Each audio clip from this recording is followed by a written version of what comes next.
วัสดีทุกท่านเลยนะครับผมเล็กไม่ใช่ดิผมเล่นเป็นชนะกันอีกแล้วนะครับผมวันนี้อยู่กับเกม Sleeping Dog กับการแคสเกมนอกสถานที่อย่างเช่นเคยนะครับนี่ฮะวันนี้ผมก็จะแบบไม่ตัดต่ออะไรมากครับเรนเดอร์เสร็จปุ๊บลงฮะเป็นเหมือนคลิปสดเลยนะครับแล้วผมก็จะหาวิธีทำให้ภาพมันสวยกว่านี้นะครับผมในเกมเนี่ยภาพมันสวยกว่าในคลิปนะครับขอบอกกันเลยนะครับใครที่ได้มาลองสัมผัสและมาลองเล่นแล้วนะครับนะฮะเหมือนเดิมครับถ้ามีเสียงอะไรรบกวนเข้ามาในไมค์ก็ไม่ต้องสนใจนะครับผมแคสเกมนอกสถานที่จริงๆนะครับผมพูดเร็วจะไม่เข้าใจนะครับเลิกไปฮะไปทำภารกิจสีเขียวต่อเลยนะครับไปครับผมวันนี้ผมปิดเสียงเพลงได้แล้วล่ะนะครับผมปิดเสียงเพลงได้แล้วแล้วผมไปเพิ่มเสียงนิดนึงนะผมรู้สึกว่าเสียงมันจะเบาเกินไปหรือเปล่าประมาณนี้ก็ได้ประมาณนี้นะครับประมาณนี้แหละผมว่าโอเคไปฮะ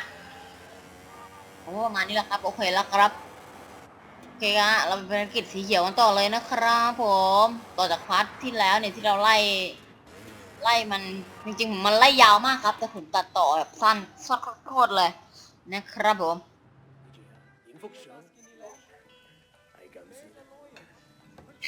ดูคัสซีนนะครับผมชอบเป็นคนที่ชอบดูคัสซีนนะฮะแต่ช่วงนี้เสียงมันจะเยอะหน่อยนะเพราะมันเป็นช่วงเย็นๆอ่ะแต่นี้คนก็เตะบอลเยอะด้วยเป็นหานะครับ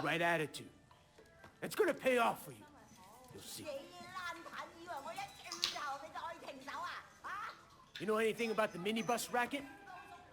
Same as everyone. If you want to drive a good route, you pay the toll. That's right. You know the pickup on Marlboro Drive? The most profitable route in the whole fucking city. From now on, it's yours. Thanks. I appreciate it, Winston. Dog eyes won't. Right now it's his route. But you know how to deal with it, huh? It'll be my fucking pleasure. ผมดูในเกมเนี่ยภาพมันชัดนะครับแต่ว่าถ้าดูในคลิปเนี่ยผมว่ามันไม่ชัดนะไปปรับให้ใหม่แล้วกันนะครับมีคนบอกว่าเป็นเพราะตัวอัดผมไม่ใช่ตัวอัดนะครับผมเป็นเพราะเรนเดอร์ครับเพราะผมเรนเดอร์ผิดนั่นเองนะจ๊ะใช้หลักการให้ถูกด้วยนะครับว่าตัวอัดไม่ได้นะครับมันให้ไปตามที่มันบอกเหมือนเดิมนะครับ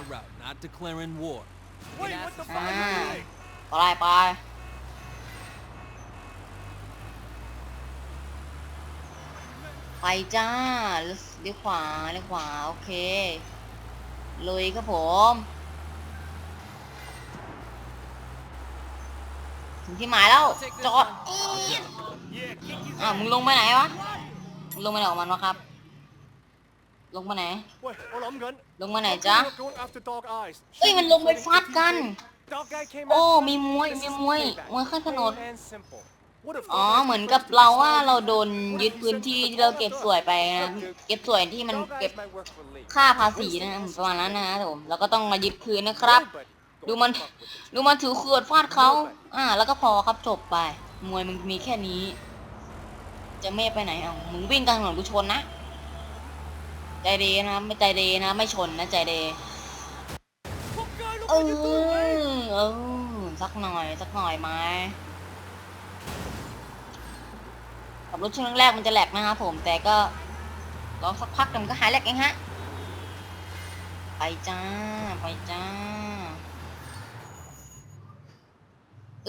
ถึงยังไงเฮ้ยสู้นี่เรื่องขนาดจ้าโอ๊ตจับเลยกูจับมาแน่เอาไปสิเหลือเครื่องนึงนะเครื่องนึงโดนแน่เรียบร้อยครับโดนจับ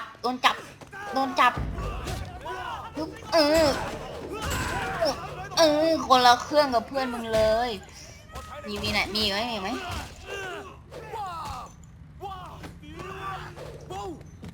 นู่นไปปิดร้านโอ้นี่ช่วยปิดร้านหน่อยดีๆเดี๋ยวกูเองเพื่อนไม่ต้องถึงทีมึง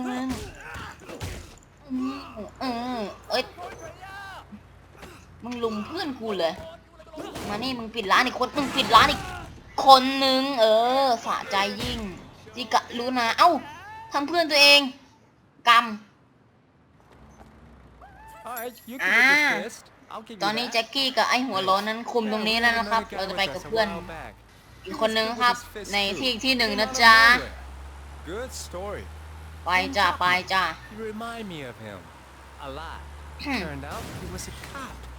That's why he couldn't kill anyone. See? So ไป now we จ้า know how to ทางนี้ stop ปะวะ that. ทางนี้แหละถูกแล้ว You know that? หรือว่าจะตรงไปก็ได้นะ Traitors, right? แต่ก็ขี้เกียจ When Tong is done with them, นี่ครับ นี่เราเป็นขับที่แบบถูกระเบียบถูกกฎหมายนะครับเราไม่ขับแบบ nobody coming for you. Fuck you, Conroy. พูดเลยว่ารถเมย์คันนี้เนี่ยมันแจ่มแมวฮะรถเมย์คันนี้คือแบบ ถูกมาตรา 46 ไม่รู้มันคืออะไร พูดมั่วไม่ได้นะ นะครับหน้าปาปะถึงแล้วจ้า ถึงแล้วจ้า จอด Let's go. No, you stay ไป here. ไปเลยเพื่อน Watch how a real แม่ง man. หนีหมด เพื่อนเราโหดมาก Bitch. อุ้ยเฮ้ย ไอ้คู่ลีดมา ไปจัดการมันแม่รถเมย์คนละคันนี่ยังจะมาขับเฉียวหน้ากัน Want this route? You gotta ไม่ pay ได้ for it. ละเฮยูโอ้ขับชนต้นไม้ โอ๊ย อะไรเนี่ย ไม่มีสมาธิเลย And I'll tell you about it. ไปจ้า ไปจ้า How about I break your legs and see how you drive then, huh? เร็ว โอ้ยแม่งเอ้ย รถก็เยอะ ยังมาแหลกอีกคอมทิ้งเลยเนี่ย ไม่ได้แล้วอย่างเงี้ย From your hospital bed, pal? ไปจ้า นี่ขับสวนเล่นไม่ถึงที่ดี ไปมาถึงแล้วอะไรของนาง ขับชนต้นไม้ไปดิ ขับชนต้นไม้ไปดิ ต้องทำอย่างนี้ครับมันต้องทำอย่างนี้จ้า นี่ ให้ขีดเต็ม Taking your life in your own ไหน hands. You're gonna pay, funny guy. โอ้ยไปทางนู้น โอ้ You're gonna regret this. ผิดพลาดใหญ่หลวง ผิดพลาดใหญ่หลวงแล้วฮะ ครั้งนี้ ไปจ้า เร็วพาร์ทที่แล้วต้องมาไล่ตามรถพาร์ทนี้ยังไม่ต้องมาไล่ตามรถอีกเหรอรถเมย์ไปแล้วถอยดิโอ้รถเมย์ซิ่งนะเนี่ย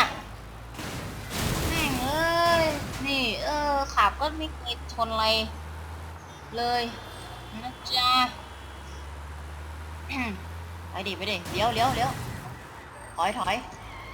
รถเมย์แรงมาถอยจ้าเร็ว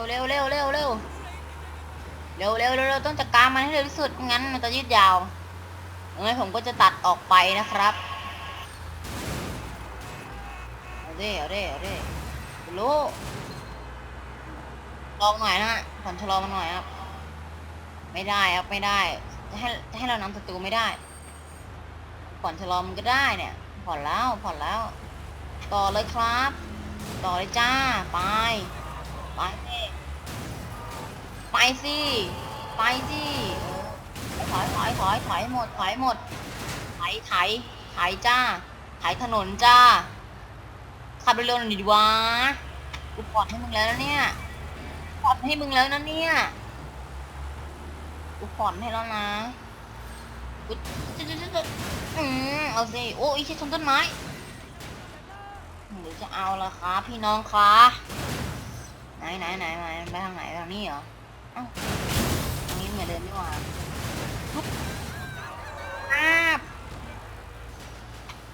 เอาเด้ทำไมกูเล่นการอยู่คนเดียววะเห็นแคตเตอร์คนอื่นแม่งเล่นแป๊บเดียวก็ได้แล้ว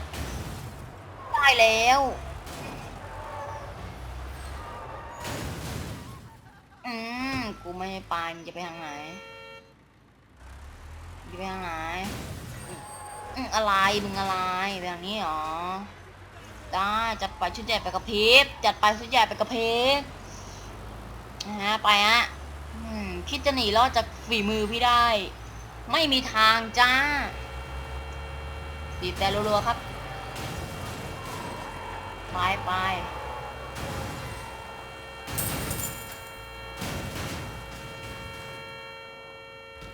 เดี๋ยว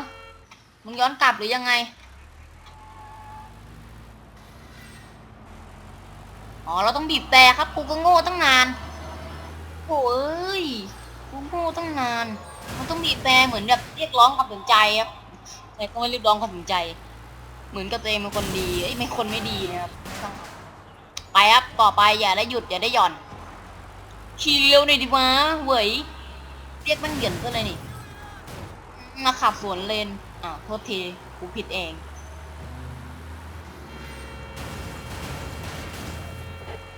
เต็มแล้วจ้าโอเคหยุดก็ได้วันนี้ใช่ไหมโอเคก็ส่งผู้โดยสารแล้วครับโอเค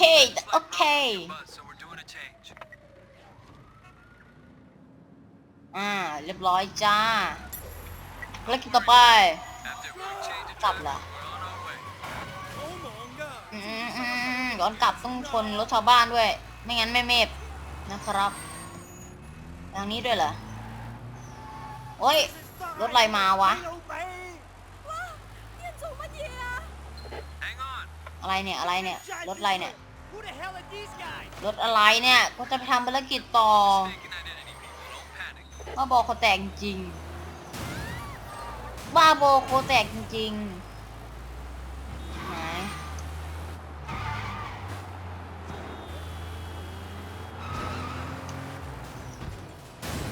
โอ้กดชิปเพื่อเป็นการแบบยังไง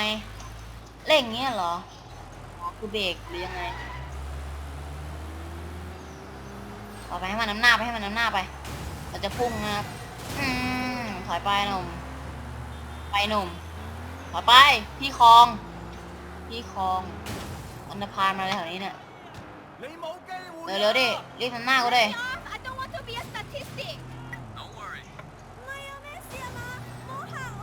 เร็วรีบทำหน้ากูเร็วไปเร็วเลยขี่ช้าน่ะดีสุดมีแหลกเล็กน้อยถึงปานกลางเล็กน้อยถึงปานกลางอยู่ไหนล่ะไม่มาต่อแล้วเหรอต่อสิจ้าต่อเลยไม่ได้ว่าเอวไม่ต่อด้วยเนี่ยเอ้าเร็วดิเฮ้ย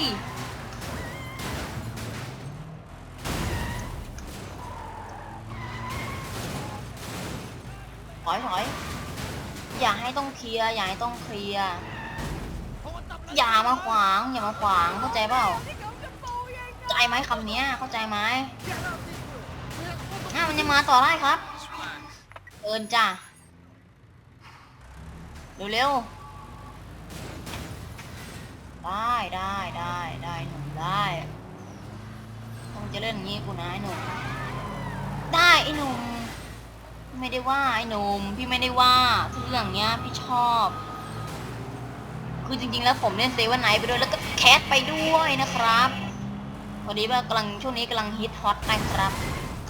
กำลังฮิตฮอตนะจ๊ะไปเร็วหมายของเราใกล้ถึงแล้วไม่ช้าไปครับอัศวินเราสรุปผมจะแคสเซเว่นไนท์หรือมาแคสสลิปปิ้งด็อกวะรับไม่เป็นไรนะผมแบบแบ่งประสาทได้ขั้นเทพแค่ไหนดูด้วยนะครับขั้นเทพแค่ไหน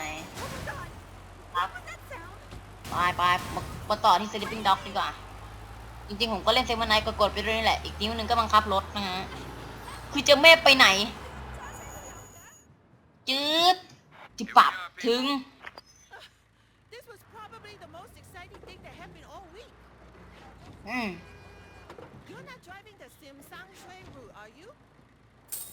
I'm starving เสร็จจ้านะครับสำหรับวันนี้นะครับผมก็ขอทำการไลฟ์เพียงแค่นี้นะครับบ๊ายบายจ้าเล่นสไนด์ก่อน